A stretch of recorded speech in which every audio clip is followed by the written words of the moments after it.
we celebrated the opening of the Martin Luther King Jr. Parkway overpass, along with all of the corresponding intersections after the flood mitigation project has been completed, with raising the intersections about 3 feet on both sides to be able to better provide a pathway through our community during flood events. So that was done through a partnership with the Hancock County Commissioners, who had raised the sales tax money for flood mitigation efforts, and then managed by the city to get the project completed.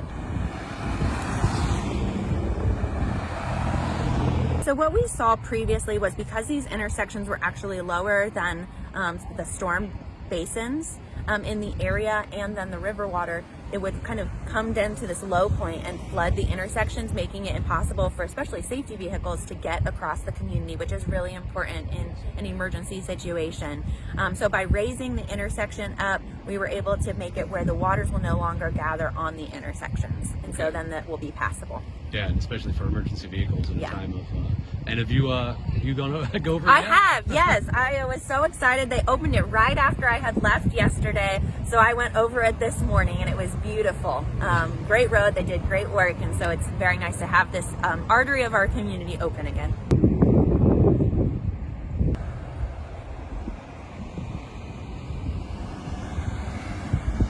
This should remain open during any kind of major flooding event, where in past this has been underwater and we have not been able to use it. So this will help us through this area with emergency personnel and all that kind of stuff during flooding situations.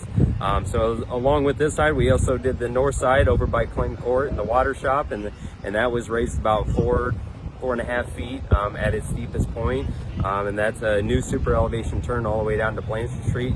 So with all this, it should be a nice transition through here, and like I said, in any kind of flooding events or anything like that, we should have a nice path to go through here, and we wouldn't have to worry about emergency personnel.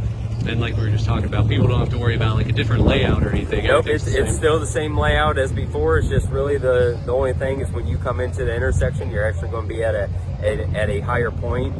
When you actually hit the bridge, it's actually going to be a less of an incline. Before, it's just where we tied in. The bridge didn't change, nothing like that. Layout didn't change. It was just upgrading traffic signals that were needing done anyways, and as well as bringing up the intersection on both ends.